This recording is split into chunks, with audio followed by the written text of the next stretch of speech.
narik sampai tower memanglah epic. Tapi pernah gak sih lo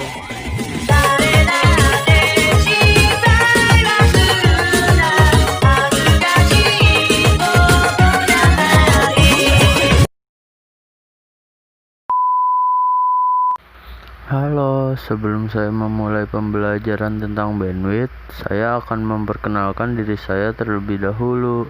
Berikut ini adalah biodata saya.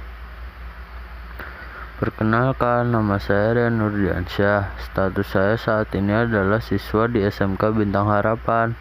Saat ini saya menduduki kelas 12 dengan jurusan yang saya geluti, yaitu jurusan Teknik Komputer Jaringan. Saya lahir di Yogyakarta pada tanggal 12 bulan Juli tahun 2003. Mungkin itu saja yang dapat saya sampaikan tentang diri saya. Tanpa lama-lama lagi, mari kita mulai pembelajarannya. Halo, bagaimana kondisi kalian saat ini? Semoga kita semua panjang umur dan yang pasti sehat selalu. Di era pandemik ini, kita harus menjaga kesehatan dengan cara mencuci tangan dan menggunakan masker saat berpergian. Dan yang pasti, kita harus tetap semangat belajar. Di sini saya akan membahas bandwidth, mulai dari apa itu bandwidth sampai bagaimana cara kerja bandwidth. Oke, langsung saja. Yang pertama kita bahas apa itu bandwidth. 1. Pengertian bandwidth.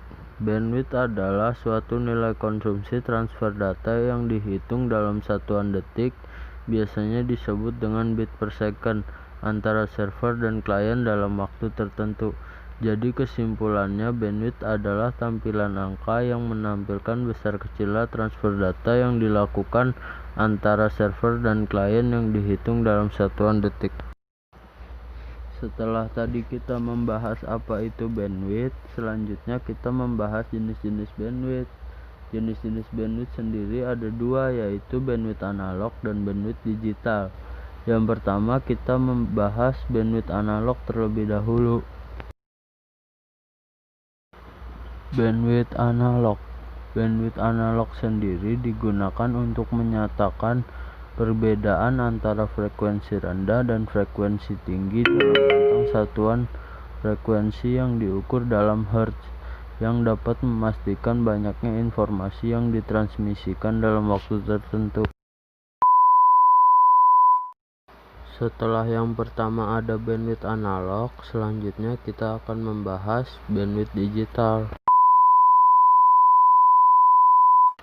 Oke, setelah tadi kita membahas jenis-jenis bandwidth yang terbagi menjadi dua, selanjutnya kita akan membahas konsep bandwidth internet. 3. Konsep bandwidth internet. Bandwidth adalah kapasitas yang digunakan pada kabel Ethernet agar dapat dilewati trafik paket data dengan maksimal tertentu. Pengertian lain dari bandwidth internet adalah jumlah konsumsi transfer data yang dihitung dalam satuan waktu bit per second. Jadi, bandwidth internet merupakan kapasitas maksimal jalur komunikasi untuk melakukan proses pengiriman dan penerimaan data dalam hitungan detik.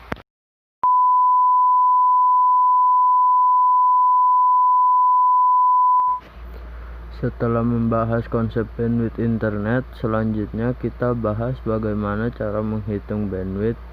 Berikut ini adalah cara atau rumus menghitung bandwidth. 4. Cara menghitung bandwidth. Bandwidth yang dibutuhkan sama dengan jumlah bandwidth atau user dikali batas bandwidth satu perangkat.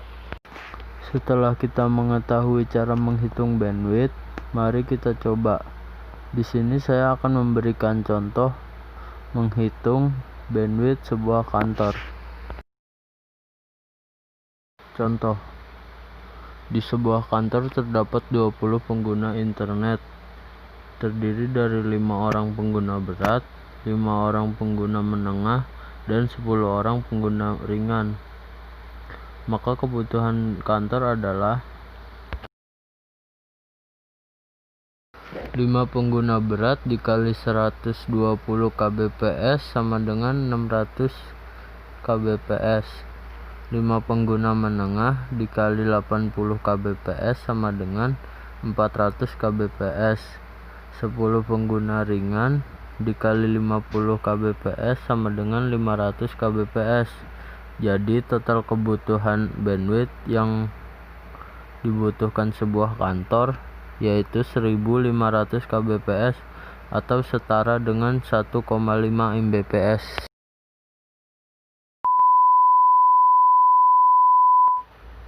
Setelah kita mengetahui cara menghitung bandwidth, selanjutnya kita bahas apa aja sih fungsi bandwidth. Fungsi bandwidth ada 3. Fungsi bandwidth yang pertama adalah sebagai ukuran media atau jalur pengiriman data yang dimiliki oleh suatu komputer atau jaringan tertentu. Fungsi bandwidth yang kedua adalah sebagai kecepatan transfer data, sehingga kecepatan yang dimiliki dapat didistribusikan secara adil ke seluruh pengguna. Fungsi bandwidth yang terakhir adalah sebagai pengatur besar data yang ditransfer. Hal ini bertujuan mengurangi traffic yang tinggi dalam jangka waktu yang lama. Itulah fungsi-fungsi bandwidth yang kurang lebih bisa memberikan gambaran umum untuk memahami bandwidth. Selanjutnya kita bahas bagaimana cara kerja bandwidth. Berikut ini adalah cara kerja bandwidth. Gambar di atas adalah cara kerja bandwidth, dan cara kerjanya tidak jauh berbeda dari 3 fungsi bandwidth yang sebelumnya telah disebutkan. Pengguna yang terhubung dengan suatu jaringan, maka bandwidth akan bekerja sesuai dengan fungsinya, di mana semakin besar bandwidth yang disediakan juga akan mempengaruhi kapasitas data yang ditransfer. Namun jika pada suatu proses terjadi beberapa gangguan, kemungkinan penyebabnya karena paket loss, latency, atau faktor dari bandwidth itu sendiri.